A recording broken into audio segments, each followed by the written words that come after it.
हाँ जी, good morning student.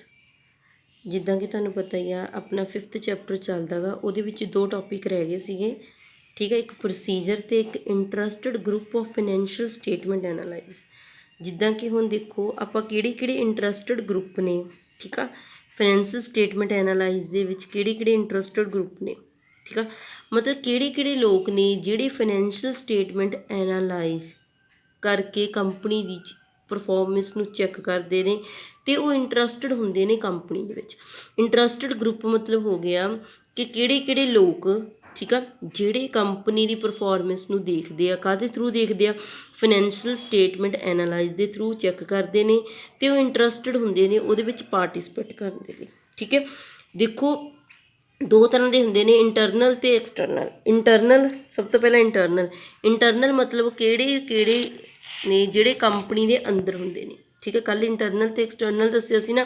ਜਿਵੇਂ ਹੁਣ ਕੰਪਨੀ ਦੇ ਅੰਡਰ ਕੌਣ ਹੁੰਦੇ ਆ, ਮੈਨੇਜਮੈਂਟ ਹੁੰਦੀ ਹੈ, ਇੰਪਲਾਈਜ਼ ਹੁੰਦੇ ਆ ਅਤੇ ਓਨਰ ਹੁੰਦੇ ਆ। ਇਹ ਕੰਪਨੀ ਦੇ ਇੰਟਰਨਲ ਗਰੁੱਪ ਨੇ, ਠੀਕ ਹੈ, ਜਿਹੜੇ ਕੰਪਨੀ ਦੇ ਵਿੱਚ ਕੀ ਕਰਦੇ ਆ, ਇੰਟਰਸਟਿਡ ਹੁੰਦੇ ਨੇ। ਕਲੀਅਰ। ਇੰਟਰਨਲ ਮੈਨੇਜਮੈਂਟ, ਇੰਪਲਾਈਜ਼ ਅਤੇ ਓਨਰ ਹੁੰਦੇ ਨੇ। ਓਨਰ ਸਭ ਤੋਂ ਪਹਿਲਾਂ ਕਹਿੰਦੇ ਓਨਰ ਆ ਜਿਹੜਾ, ਹੁਣ ਓਨਰ ਕੌਣ ਹੋਊਗਾ, ਕੰਪਨੀ ਦਾ ਮਾਲਕ। ਠੀਕ ਆ, ਕੰਪਨੀ ਜਿਹੜਾ ਬੰਦਾ ਚਲਾ ਰਿਹਾ ਉਹ ਕੰਪਨੀ ਦਾ ਕੀ ਹੋਊਗਾ, ਓਨਰ। ਮਤਲਬ ਜਿਹੜਾ ਬੰਦਾ ਪੈਸਾ ਇਨਵੈਸਟ ਕਰਦਾ ਉਹ ਕੰਪਨੀ ਦਾ ਓਨਰ ਹੋ ਗਿਆ। ਠੀਕ ਹੈ, ਤਾਂ ਉਹ ਕੰਪਨੀ ਹੁਣ ਦੇਖੋ ਕੰਪਨੀ ਵਿੱਚ ਕਾਹਤੋਂ ਇੰਟਰਸਟਿਡ ਆ, ਕਿਉਂਕਿ ਉਹਦਾ ਮੇਨ ਮੋਟਿਵ ਕੀ ਹੁੰਦਾ, ਓਬਜੈਕਟਿਵ ਕੀ ਆ ਉਹਦਾ, ਟੂ ਮੇਕ ਪ੍ਰੋਫਿਟ। ਠੀਕ ਆ, ਓਨਰ ਦਾ ਮੇਨ ਮੋਟਿਵ ਕੀ ਆ, ਪ੍ਰੋਫਿਟ ਨੂੰ ਗੇਨ ਕਰਨਾ। ਉਹਦਾ ਓਬਜੈਕਟਿਵ ਹੀ, ਕੋਈ ਬੰਦਾ ਹੁਣ ਕੰਪਨੀ ਚਲਾਉਂਦਾ ਕਿਉਂ ਆ, ਕਿਉਂਕਿ ਉਹ ਕੰਪਨੀ ਤੋਂ ਕੀ ਲੈਣਾ ਚਾਹੁੰਦਾ, ਪ੍ਰੋਫਿਟ ਗੇਨ ਕਰਨਾ ਚਾਹੁੰਦਾ, ਅਰਨ ਕਰਨਾ ਚਾਹੁੰਦਾ। ਇਸ ਕਰਕੇ ਕੰਪਨੀ ਦੇ ਵਿੱਚ ਮਤਲਬ ਕੰਪਨੀ 'ਚ ਪੈਸਾ ਇਨਵੈਸਟ ਕਰਦਾ। ਹੁਣ ਓਨਰ ਕੰਪਨੀ ਦੇ ਮਾਲਕ ਹੁੰਦੇ ਨੇ ਜਿਹੜੇ ਕੰਪਨੀ ਦੇ ਵਿੱਚ ਪੈਸਾ ਇਨਵੈਸਟ ਕਰਦੇ ਨੇ। ਕਿਉਂ ਕਰਦੇ ਨੇ, ਕਿਉਂਕਿ ਪ੍ਰੋਫਿਟ ਨੂੰ ਗੇਨ ਕਰਨਾ ਚਾਹੁੰਦੇ ਨੇ। ਠੀਕ ਆ, ਸੈਕਿੰਡਲੀ ਓਨਰ ਕਹਿੰਦੇ ਵਾਂਟ ਟੂ ਨੋ, ਕੀ ਜਾਣਨਾ ਚਾਹੁੰਦੇ ਆ, ਪ੍ਰੋਫਿਟੇਬਿਲਿਟੀ ਐਂਡ ਫਾਈਨੈਂਸ਼ੀਅਲ ਆਫ ਬਿਜ਼ਨਸ। ਮਤਲਬ financial statement of business. Company ਦੇ ਜਿਹੜੇ ਓਨਰ ਹੁੰਦੇ ਨੇ ਉਹ ਕੰਪਨੀ ਦੀ ਪ੍ਰੋਫਿਟੇਬਿਲਿਟੀ ਜਾਂ ਫਾਈਨੈਂਸ਼ੀਅਲ ਸਟੇਟਮੈਂਟ, ਠੀਕ ਆ, ਬਿਜ਼ਨਸ ਦੀ, ਉਹਦੀ ਬਿਜ਼ਨਸ ਦੀ ਸਟੇਟਮੈਂਟ ਕੀ ਆ, ਕੀ ਪੋਜੀਸ਼ਨ ਚੱਲਦੀ ਆ, ਉਹ ਚੈੱਕ ਕਰਦੇ ਆ ਟਾਈਮ ਟੂ ਟਾਈਮ। ਕਿਉਂ ਚੈੱਕ ਕਰਦੇ ਆ, ਕਾਹਦੇ ਥਰੂ ਕਰਦੇ ਆ, ਕੰਪਨੀ ਦੀ ਫਾਈਨੈਂਸ਼ੀਅਲ ਸਟੇਟਮੈਂਟ ਦੇ ਥਰੂ। ਓਨਰ ਕੰਪਨੀ ਵਿੱਚ ਦੇਖਦੇ ਆ ਕਿੰਨਾ ਪ੍ਰੋਫਿਟ ਹੋ ਰਿਹਾ, ਕਿੰਨਾ ਲੋਸ ਹੋ ਰਿਹਾ। ਠੀਕ ਆ, ਤਾਂ ਉਹ ਸਾਰਾ ਕੁਝ ਚੈੱਕ ਕਰਨ ਦੇ ਲਈ ਕੀ ਬਣਾਉਂਦੇ ਆ, trading account, profit and loss account, ਜਿਨ੍ਹਾਂ ਦੇ ਥਰੂ ਕੰਪਨੀ ਦੀ ਕੀ ਪਤਾ ਲੱਗਦਾ, ਪੋਜੀਸ਼ਨ ਦਾ ਪਤਾ ਲੱਗਦਾ ਗਾ। ਕਲੀਅਰ। ਫਿਰ ਜਦੋਂ ਉਹਨਾਂ ਨੂੰ ਪਤਾ ਲੱਗ ਜਾਂਦਾ ਵੀ ਹਾਂ ਸਾਡੀ ਕੰਪਨੀ ਪ੍ਰੋਫਿਟ 'ਚ ਜਾ ਰਹੀ ਹੈ ਜਾਂ ਲੋਸ 'ਤੇ, ਜੇ ਤਾਂ ਪ੍ਰੋਫਿਟ 'ਚ ਜਾਂਦੇ ਆ ਤਾਂ ਉਹ ਇਨਵੈਸਟ ਕਰਦੇ ਆ ਫਰਦਰ ਕੈਪੀਟਲ। ਉਹਨਾਂ ਨੂੰ ਪਤਾ ਲੱਗ ਗਿਆ ਵੀ ਹਾਂ ਸਾਡੀ, ਉਹ ਕੀ ਕਰਦੇ ਆ, ਫਾਈਨੈਂਸ਼ੀਅਲ ਪੋਜੀਸ਼ਨ ਦੇ ਥਰੂ, ਠੀਕ ਆ, ਜਿਵੇਂ ਟਰੇਡਿੰਗ ਪ੍ਰੋਫਿਟ ਐਂਡ ਲੋਸ ਬਣਾ ਲੈਂਦੇ ਆ, ਉਹਦੇ ਥਰੂ ਉਹਨਾਂ ਨੂੰ ਪਤਾ ਲੱਗ ਜਾਂਦਾ ਕਿ ਕੰਪਨੀ ਕੀ ਹੈ, ਸਾਡੀ ਪ੍ਰੋਫਿਟੇਬਿਲਿਟੀ 'ਚ ਜਾ ਰਹੀ ਆ। ਫਿਰ ਉਹ ਕੀ ਕਰਦੇ ਆ, ਪੈਸਾ ਇਨਵੈਸਟ ਕਰਦੇ ਆ, ਹੋਰ ਫਰਦਰ ਕੈਪੀਟਲ ਇਨਵੈਸਟ ਕਰਦੇ ਆ। ਠੀਕ ਆ, ਤਾਂ ਉਹ ਹੁੰਦੇ ਕੰਪਨੀ ਦੇ ਓਨਰ। ਸੈਕਿੰਡ ਹੈਗਾ ਮੈਨੇਜਮੈਂਟ। ਮੈਨੇਜਮੈਂਟ ਵੀ ਕੰਪਨੀ ਦੇ ਇੰਟਰਨਲ ਸੋਰਸ ਹੁੰਦੇ ਨੇ। ਠੀਕ ਆ, ਜਿਵੇਂ ਕਿ ਮੈਨੇਜਮੈਂਟ ਕੀ ਕਰਦੇ ਆ, ਬਿਜ਼ਨਸ ਨੂੰ ਰਨ ਕਰਦੇ ਨੇ। ਅਤੇ ਮੈਨੇਜਮੈਂਟ ਦਾ ਮੇਨ ਮੋਟਿਵ ਕੀ ਹੁੰਦਾ, ਡਿਸੀਜਨ ਮੇਕਿੰਗ, ਪੋਲਿਸੀਆਂ ਤਿਆਰ ਕਰਨੀਆਂ, ਜਿਹਦੇ ਨਾਲ ਉਹਨੂੰ ਪਤਾ ਲੱਗਦਾ, ਮੈਨੇਜਮੈਂਟ ਕੀ ਕਰਦੀ ਆ, ਪੋਲਿਸੀਆਂ ਨੂੰ ਬਣਾਉਂਦੀ ਆ। ਠੀਕ ਆ, ਡਿਸੀਜਨ ਲੈਂਦੀ ਆ ਕਿ ਕਿੱਦਾਂ ਦੀ ਪੋਲਿਸੀ ਹੋਣੀ ਚਾਹੀਦੀ, ਕੀ ਆਪਾਂ ਕਰਨਾ ਬਿਜ਼ਨਸ ਦੇ ਵਿੱਚ, ਕੀ ਨਹੀਂ ਕਰਨਾ। ਮੇਕਿੰਗ ਕਰਦੀ ਆ ਡਿਸੀਜਨ ਪੋਲਿਸੀ। ਠੀਕ ਆ, ਮੇਕ ਕਰਦੀ ਆ, ਪੋਲਿਸੀਜ਼ ਬਣਾਉਂਦੀ ਆ ਡਿਸੀਜਨ ਵਾਲੀਆਂ, ਜਿਹਦੇ ਨਾਲ ਉਹਨੂੰ ਕੀ ਪਤਾ ਲੱਗਦਾ, ਓਵਰਆਲ ਵਿਊ ਪਤਾ ਲੱਗਦਾ। ਕਾਹਦਾ ਪਤਾ ਲੱਗਦਾ ਕਿ ਫਾਈਨੈਂਸ਼ੀਅਲ ਹੈਲਥ ਜਾਂ ਪਰਫੋਰਮੈਂਸ ਕੀ ਹੈ ਕੰਪਨੀ ਦੀ। ਠੀਕ ਆ, ਮੈਨੇਜਮੈਂਟ ਕੋਈ ਵੀ ਡਿਸੀਜਨ ਲੈਂਦੀ ਆ, ਪੋਲਿਸੀਜ਼ ਬਣਾਉਂਦੀ ਆ, ਕਿਉਂ ਬਣਾਉਂਦੀ ਆ, ਬਿਜ਼ਨਸ ਨੂੰ ਰਨ ਕਰਨ ਦੇ ਲਈ, ਤਾਂ ਕਿ ਉਹਨੂੰ ਪਤਾ ਲੱਗ ਜੇ ਫਾਈਨੈਂਸ਼ੀਅਲ ਪੋਜੀਸ਼ਨ ਕੀ ਆ, ਫਾਈਨੈਂਸ਼ੀਅਲ ਪਰਫੋਰਮੈਂਸ ਕੀ ਆ ਬਿਜ਼ਨਸ ਦੀ। ਕਲੀਅਰ। ਅਤੇ ਹੋਰ ਕੀ ਕਰਦੀ ਹੈ, ਐਵੈਲੂਏਟ ਕਰਦੀ ਹੈ performance of different department and section. ਮਤਲਬ ਜਿਹੜੇ ਡਿਫਰੈਂਟ ਡਿਪਾਰਟਮੈਂਟ ਨੇ, ਜਿਵੇਂ ਉਹਨਾਂ ਨੇ ਸੇਲ ਡਿਪਾਰਟਮੈਂਟ ਅਲੱਗ ਬਣਾ ਲਿਆ, ਮੈਨੇਜਿੰਗ ਡਿਪਾਰਟਮੈਂਟ ਅਲੱਗ ਆ, ਫਾਈਨਾਂਸ ਡਿਪਾਰਟਮੈਂਟ ਅਲੱਗ ਆ, ਮਾਰਕੀਟਿੰਗ ਡਿਪਾਰਟਮੈਂਟ ਅਲੱਗ ਆ, ਡਿਫਰੈਂਟ ਡਿਪਾਰਟਮੈਂਟ ਐਂਡ ਸੈਕਸ਼ਨ ਹੁੰਦੇ ਨੇ। ਉਹਨਾਂ ਦੀ ਹਰੇਕ ਦੀ ਐਵੈਲਿਊਸ਼ਨ ਕਰਦੀ ਆ। ਠੀਕ ਆ, ਉਹਨਾਂ ਦੀ ਪਰਫੋਰਮੈਂਸ ਨੂੰ ਚੈੱਕ ਕਰਦੀ ਆ, ਉਹ ਹੁੰਦੀ ਹੈ management. Then next, target and goal achieve or not. ਮਤਲਬ ਮੈਨੇਜਮੈਂਟ ਕੀ ਹੈ, ਜਿਹੜਾ ਉਹਨੇ ਟਾਰਗੇਟ ਬਣਾਇਆ ਗਾ ਉਹਨੂੰ ਅਚੀਵ ਕਰਨ ਦੇ ਵਿੱਚ ਕਰ ਲੈਂਦੀ ਹੈ ਜਾਂ ਨਹੀਂ ਕਰਦੀ, ਇਹ ਵੀ ਚੈੱਕ ਕਰਦੀ ਹੈ। ਠੀਕ ਆ, ਇਹ ਆਪਾਂ ਇੰਟਰਨਲ ਫੈਕਟਰ ਕਰਦੇ ਹਾਂ। ਮਤਲਬ ਇੰਟਰਨਲ ਕਿਹੜੇ ਲੋਕ ਨੇ, ਕਿਹੜੇ ਜਿਹੜੇ ਕੰਪਨੀ ਵਿੱਚ ਇੰਟਰਸਟਿਡ ਹੁੰਦੇ ਨੇ, ਕੌਣ ਕੰਪਨੀ ਦੇ ਇੰਟਰਸਟਿਡ ਆ। ਠੀਕ ਆ, ਪਹਿਲਾ ਕੀ ਸੀ, ਓਨਰ ਸੀ, ਦੂਜਾ ਕੀ ਹੈ, ਮੈਨੇਜਮੈਂਟ, ਤੀਜਾ ਇੰਪਲਾਈਜ਼ ਕੀ ਹੁੰਦੇ ਨੇ, ਇੰਪਲਾਈਜ਼ ਫਾਈਨੈਂਸ਼ੀਅਲ ਸਟੇਟਮੈਂਟ ਐਨਾਲਾਈਜ਼ ਦੀ ਹੈਲਪ ਨਾਲ ਕੀ ਕਰਦੇ ਆ ਇੰਪਲਾਈਜ਼। ਠੀਕ ਆ, ਉਹਨਾਂ ਨੂੰ ਪਤਾ ਲੱਗਦਾ ਗਾ ਕਿ ਉਹਨਾਂ ਨੂੰ ਵੇਜਿਸ ਜਾਂ ਸੈਲਰੀ ठीक है, कितना बिजनेस ਦੇ ਵਿੱਚ ਮਿਲੂਗਾ, ਕਿਉਂਕਿ ਇੰਪਲਾਈਜ਼ ਹੁੰਦੇ ਆ ਜਿਹੜੇ ਵਰਕਰ, ਠੀਕ ਆ, ਜਿਹੜੇ ਕੰਮ ਕਰਦੇ ਨੇ ਬਿਜ਼ਨਸ ਨੂੰ ਚਲਾਉਂਦੇ ਨੇ, ਠੀਕ ਆ, ਉਹੀ ਹੁੰਦੇ ਨੇ। ਕਲੀਅਰ? ਤਾਂ ਉਹ ਕੀ ਕਰਦੇ ਨੇ, ਉਹ ਦੇਖਦੇ ਆ ਕਿ ਉਹਨਾਂ ਨੂੰ ਵੇਜ ਜਾਂ ਸੈਲਰੀ ਕਿੰਨੀ ਮਿਲੂਗੀ। ਕਲੀਅਰ? ਤਾਂ ਉਹ ਦੇਖਦੇ ਆ ਕਿ ਉਹ ਕਾਹਦੇ ਥਰੂ ਦੇਖਦੇ ਆ, ਫਾਈਨੈਂਸ਼ੀਅਲ ਸਟੇਟਮੈਂਟ ਐਨਾਲਾਈਜ਼ ਬਣਾ ਲੈਂਦੇ ਆ, ਜਿਹਦੀ ਹੈਲਪ ਨਾਲ ਉਹਨਾਂ ਨੂੰ ਪਤਾ ਲੱਗਦਾ ਗਾ ਕਿ ਉਹਨਾਂ ਦੀ ਸੈਲਰੀ ਵੇਜ ਕਿੰਨਾ ਹੋਊਗਾ, ਕਿੰਨਾ ਨਹੀਂ ਹੋਊਗਾ, ਕੀ ਕੰਪਨੀ ਪ੍ਰੋਫਿਟ 'ਚ ਜਾ ਰਹੀ ਆ, ਜੇ ਪ੍ਰੋਫਿਟ 'ਚ ਜਾ ਰਹੀ ਹੈ ਤਾਂ ਉਹਨਾਂ ਨੂੰ ਬੋਨਸ ਮਿਲੂਗਾ ਜਾਂ ਨਹੀਂ ਮਿਲੂਗਾ, ਕੋਈ ਕਮਿਸ਼ਨ ਮਿਲੂਗਾ ਕਿ ਨਹੀਂ ਮਿਲੂਗਾ। ਮਤਲਬ ਇਹ ਸਾਰਾ ਕੁਝ ਪਤਾ ਲੱਗਦਾ ਗਾ ਇੰਪਲਾਈਜ਼ ਨੂੰ ਕੰਪਨੀ ਦੀ ਫਾਈਨੈਂਸ਼ੀਅਲ ਸਟੇਟਮੈਂਟ ਐਨਾਲਾਈਜ਼ ਦੇ ਥਰੂ।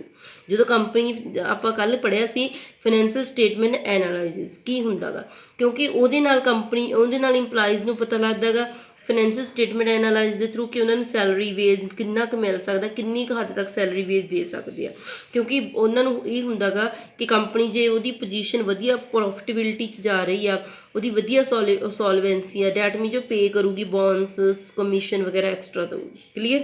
ਹੁਣ ਆ ਜਾਓ ਇੰਟਰਨਲ ਹੁੰਦੇ ਆ ਬਾਹਰੀ ਲੋਕ ਕਿਹੜੇ ਬਾਹਰ, ਉਹ ਤਾਂ ਕੰਪਨੀ ਨੇ ਇੰਟਰਨਲ ਸੀ ਪਾਰਟ, ਇੰਟਰਨਲ ਲੋਕ ਸੀਗੇ। ਹੁਣ ਬਾਹਰੀ ਕਿਹੜੇ ਨੇ, ਐਕਸਟਰਨਲ ਲੋਕ ਕਿਹੜੇ ਨੇ ਜਿਹੜੇ ਕੰਪਨੀ ਦੇ ਵਿੱਚ ਇੰਟਰਸਟਡ ਹੁੰਦੇ ਨੇ। ਪਹਿਲਾਂ ਬੈਂਕਰ ਤੇ ਲੈਂਡਰ।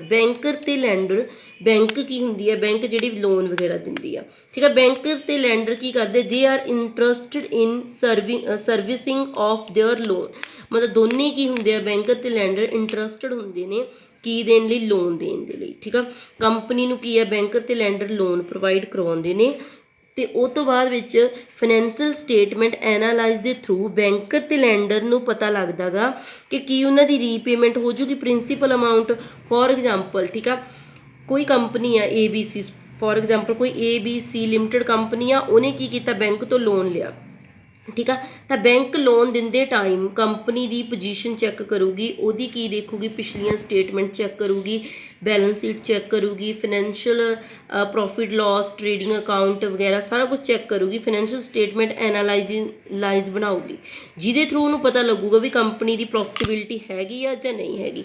ਕੀ ਕੰਪਨੀ ਉਹ ਦੇਖੂਗਾ ਕਿ ਕੀ ਕੰਪਨੀ, ਬੈਂਕ ਦੇਖੂਗੀ ਕਿ ਕੀ ਕੰਪਨੀ ਜਾਂ ਲੈਂਡਰ ਕੋਈ ਵੀ ਲੋਨ ਦੇਣ ਵਾਲਾ ਹੁੰਦਾ ਤਾਂ ਉਹ ਦੇਖੂਗੀ ਕਿ ਕੀ ਕੰਪਨੀ ਉਹਦੀ ਪ੍ਰਿੰਸੀਪਲ ਅਮਾਊਂਟ ਆ ਜਿਹੜੀ ਤੇ ਇੰਟਰਸਟ ਰੀਪੇਮੈਂਟ ਕਰ ਦੂ ਜਾਂ ਨਹੀਂ। ਜੇ ਉਹਦੀ ਕੰਡੀਸ਼ਨ ਪਹਿਲਾਂ ਹੀ ਮਤਲਬ ਮੰਨ ਕੇ ਚਲੋ 5 ਸਾਲਾਂ ਤੋਂ ਕੰਪਨੀ ਲਾਸ ਦੇ ਵਿੱਚ ਜਾ ਰਹੀ ਹੈ ABC ਲਿਮਟਿਡ ਕੰਪਨੀ, ਤਾਂ ਕੀ ਉਹ ਲੋਨ ਵਾਪਸ ਕਰ ਦੂਗੀ, ਨਹੀਂ ਨਾ। ਫਿਰ ਬੈਂਕ ਕੀ ਕਰੂਗੀ, ਲੋਨ ਨਹੀਂ ਦੇਗੀ। ਲੋਨ ਤਾਂ ਦਊਗੀ ਜੇ ਉਹ ਕੰਪਨੀ ਰੀਪੇਮੈਂਟ ਕਰਨ ਦੇ ਏਬਲ ਹੋਊਗੀ, ਠੀਕ ਹੈ। ਫਿਰ ਹੋਰ ਕੀ ਹੁੰਦਾ ਗਾ, ਅਤੇ ਹੋਰ ਕੀ ਦੇਖਦੇ ਆ ਬੈਂਕਰ ਅਤੇ ਲੈਂਡਰ, ਸੇਫਟੀ ਦੇਖਦੇ ਆ, ਠੀਕ ਆ। ਇਨਵੈਸਟਮੈਂਟ, ਕਿ ਉਹਨਾਂ ਨੇ ਪੈਸਾ ਕੰਪਨੀ ਦੇ ਵਿੱਚ ਪੈਸਾ ਦੇਤਾ, ਲੋਨ ਦੇਤਾ, ਇਨਵੈਸਟ ਕਰਤਾ, ਕੀ ਉਹਨਾਂ ਦੇ ਪੈਸੇ ਦੀ ਸੇਫਟੀ ਹੈ, ਉਹੀ ਚੀਜ਼ ਕਿ ਉਹਨਾਂ ਨੂੰ ਅਮਾਊਂਟ ਪ੍ਰਿੰਸੀਪਲ ਅਤੇ ਇੰਟਰਸਟ ਮਿਲ ਜੂ ਜਾਂ ਨਹੀਂ, ਠੀਕ ਆ। ਨੈਕਸਟ ਹੈਗਾ ਇਨਵੈਸਟਰ ਅਤੇ ਸ਼ੇਅਰ ਹੋਲਡਰ। ਇਨਵੈਸਟਰ ਅਤੇ ਸ਼ੇਅਰ ਹੋਲਡਰ ਕੌਣ ਹੁੰਦੇ ਨੇ, ਜਿਹੜੇ ਇੰਟਰਸਟਡ ਹੁੰਦੇ ਨੇ। ਸ਼ੇਅਰ ਹੋਲਡਰ ਅਤੇ ਇਨਵੈਸਟਰ ਇੰਟਰਸਟਡ ਹੁੰਦੇ ਨੇ, ਕਾਹਦੇ ਵਿੱਚ ਇੰਟਰਸਟਡ ਹੁੰਦੇ ਨੇ, ਕਿ ਉਹਨਾਂ ਨੇ ਇਨਵੈਸਟ ਕਰਨਾ ਪੈਸਾ ਕੰਪਨੀ ਦੇ ਵਿੱਚ, ਠੀਕ ਆ। ਕੰਪਨੀ 'ਚ ਪੈਸਾ ਇਨਵੈਸਟ ਕਰਨ ਦੇ ਲਈ ਇੰਟਰਸਟਡ ਹੁੰਦੇ ਨੇ ਸ਼ੇਅਰ ਹੋਲਡਰ ਅਤੇ ਇਨਵੈਸਟਰ। ਅਤੇ ਉਹ ਕੀ ਕਰਦੇ ਆ, through analyse of financial statement, ਉਹਨਾਂ ਨੂੰ ਫਾਈਨੈਂਸ਼ੀਅਲ ਸਟੇਟਮੈਂਟ ਐਨਾਲਾਈਜ਼ ਦੇ ਥਰੂ ਪਤਾ ਲੱਗਦਾ, ਉਹ ਚੈੱਕ ਕਰਦੇ ਆ ਕੰਪਨੀ ਦੀ ਐਫੀਸੈਂਸੀ, ਚੈੱਕ ਕਰਦੇ ਆ ਐਫੀਸੈਂਸੀ ਆਫ ਮੈਨੇਜਮੈਂਟ। ਕਲੀਅਰ? ਤਾਂ ਹੀ ਉਹ ਪੈਸਾ ਇਨਵੈਸਟ ਕਰਨਗੇ ਸ਼ੇਅਰ ਹੋਲਡਰ ਅਤੇ ਇਨਵੈਸਟਰ। ਨੈਕਸਟ ਹੈਗਾ ਸਪਲਾਇਰ ਕੌਣ ਹੁੰਦੇ ਆ, ਜਿਹੜੇ ਚੀਜ਼ਾਂ ਦੀ ਸਪਲਾਈ ਕਰਦੇ ਆ ਕੰਪਨੀ ਨੂੰ, ਰਾ ਮਟੀਰੀਅਲ ਪ੍ਰੋਵਾਈਡ ਕਰਦੇ ਆ, ਠੀਕ ਆ। ਸਪਲਾਇਰ ਕੰਪਨੀ ਨੂੰ ਰਾ ਮਟੀਰੀਅਲ ਦੇ ਦਿੰਦੇ ਆ, ਤਾਂ ਉਹ ਦੇਖਦੇ ਆ ਜਦੋਂ ਰਾ ਮਟੀਰੀਅਲ ਕੰਪਨੀ ਨੂੰ ਦਿੱਤਾ ਕੀ ਉਹਨਾਂ ਨੂੰ ਉਹਨਾਂ ਦੀ ਮਤਲਬ ਰਿਸੀਵ ਹੋ ਜੂ ਪੇਮੈਂਟ। ਹੁਣ ਕੋਈ ਕੱਚਾ ਮਾਲ, ਰਾ ਮਟੀਰੀਅਲ ਮੀਨਸ ਹੁੰਦਾ ਕੱਚਾ ਮਾਲ, ਹੁਣ ਕੰਪਨੀ ਨੂੰ ਕਿਸੇ ਸਪਲਾਇਰ ਨੇ ਪ੍ਰੋਵਾਈਡ ਕਰਾਤਾ, ਠੀਕ ਹੈ, ਕੰਪਨੀ ਨੂੰ ਰਾ ਮਟੀਰੀਅਲ ਦੇਤਾ, ਤਾਂ ਉਹ ਦੇਖੂ ਕਿ ਮੈਨੂੰ ਪੇਮੈਂਟ ਇਹ ਜਿਹੜਾ ਮੈਂ ਰਾ ਮਟੀਰੀਅਲ ਦਿੱਤਾ ਕੀ ਮੈਨੂੰ ਇਹਦੀ ਪੇਮੈਂਟ ਹੋ ਜੂ ਜਾਂ ਨਹੀਂ ਹੋ ਜੂ। ਸਪਲਾਇਰ ਜਿਹੜੇ ਚੀਜ਼ਾਂ ਦੀ ਸਪਲਾਈ ਕਰਦੇ ਆ, ਠੀਕ ਆ, ਇਹ ਵੀ ਕੰਪਨੀ ਦੇ ਵਿੱਚ ਇੰਟਰਸਟਡ ਹੁੰਦੇ ਆ, ਉਹਨਾਂ ਦੀ ਫਾਈਨੈਂਸ਼ੀਅਲ ਸਟੇਟਮੈਂਟ ਐਨਾਲਾਈਜ਼ ਨੂੰ ਚੈੱਕ ਕਰਦੇ ਆ।